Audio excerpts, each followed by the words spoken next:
दोस्तों, इस वक्त की बड़ी खबर ये सामने आ रही है कि सुप्रीम कोर्ट में वक्फ संशोधन एक्ट पर सुनवाई खत्म हो गई है। जी हां, आज यानी कि 16 अप्रैल को जो सुनवाई होनी थी, लगभग 2 घंटे तक सदन में कार्रवाई हुई।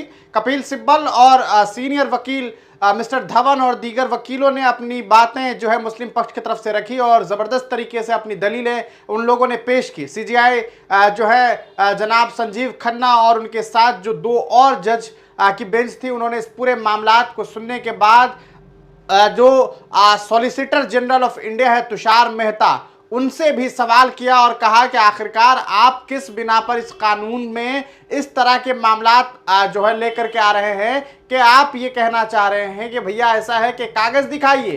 तो 2 साल 300 साल 400 साल पुरानी 15वीं सदी की जो मिल्कियत है उसके कागजात आखिरकार मुस्लिम समाज के लोग कहां से ला करके देंगे? यह तो पॉसिबल नहीं है। सुप्रीम कोर्ट इस बात को मान रही है। और दूसरी और सबसे अहम बात जिसको लेकर के लगातार देश में चर्चाएं चल रही थी कि आखिरकार वक्फ बोर्ड के अंदर आप नॉन मुस्लिम मेंबर, जो 2 नॉन मुस्लिम मेंबर को लेकर के आ रहे थे, उस पर सुप्रीम कोर्ट ने यह कहा है कि जो एक्स ऑफिसो मेंबर है उसके अलावा जो 2 मेंबर आप नॉन मुस्लिम दे रहे हैं, यह किसी भी तरीके से मुनासिब समझ नहीं आता। यानी कि जो एक्स ऑफिसो है उसको छोड़ करके जो 2 मेंबर नॉन मुस्लिम डालने की कोशिश की जा रही थी, 2 हिंदू मेंबर को, उस पर सुप्रीम कोर्ट ने आपत्ति जताई। हालांकि यह फैसला नहीं है, आज किसी भी तरह का फैसला सुप्रीम कोर्ट ने नहीं दिया है। आज सिर्फ याचिकाओं को सुना गया है, दोनों तरफ से दलीलें ली गई और सेंटर को वक्त दिया गया है। उन्हें यह वक्त दिया गया है कि भैया आप जो है इस पूरे मामले पर हमें अपना पक्ष दीजिए कि आप क्या चाहते हैं, वक्फ बाय यूजर पर आपकी क्या दलीलें हैं, आपका क्या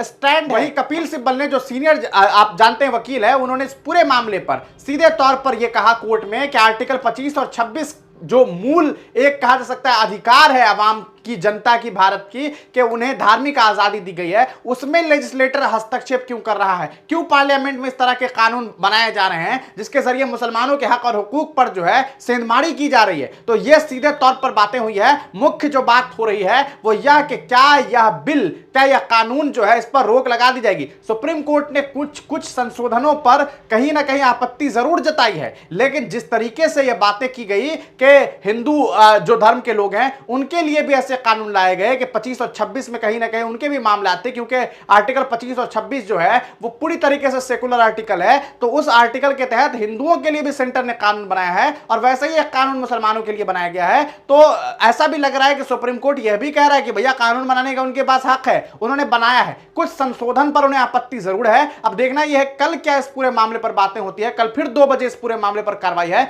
2 बजे कल सुप्रीम कोर्ट में इस पूरे मामले पर फिर बहस शुरू होगी। सीनियर वकील हैं Tushar Mehta, government of India की तरफ, यूनियन की तरफ से हैं, वहीं सामने कपिल सिब्बल हैं, सामने मिस्टर धवन है और कई सारे सीनियर एडवोकेट हैं। तो ये तमाम लोगों के बीच जो है वो बहस होगी। तो देखना यह है कि कल क्या कुछ बातें सामने आती है। अभी तक इस पर कोई फैसला नहीं दिया गया है, कोई फैसला नहीं, कुछ अंतरिम बातें जरूर की गई है जिसे आप अंतरिम जजमेंट के तौर पर देख सकते हैं, लेकिन इसे आप फैसला नहीं समझ सकते।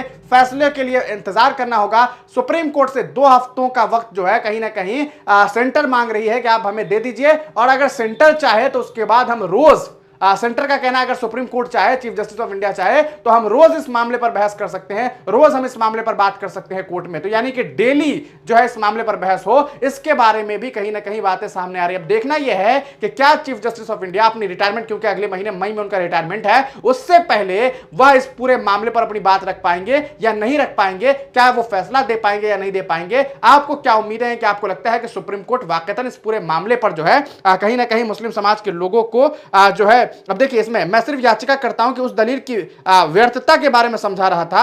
22 में से अधिकतम 2 सदस्य ही गैर मुस्लिम होंगे। सीजेआई ने पूछा क्या हम इस बात को रिकॉर्ड करें? एसजी ने कहा मैं लिखित हल्फनामा दे सकता हूं। काउंसिल में शिया और दूसरे वर्गों के मुस्लिम को भी जगह दी गई है, 2 मुस्लिम महिलाओं को भी जगह दी गई है। सुप्रीम कोर्ट ने इसके बाद नोटिस जारी किया और केंद्र सरकार को 2 हफ्ते में जवाब दाखिल करने का निर्देश दिया है। एसजी सॉलिसिटर जनरल जो है ने कहा है कि हम 2 हफ्ते में जवाब दाखिल कर देंगे।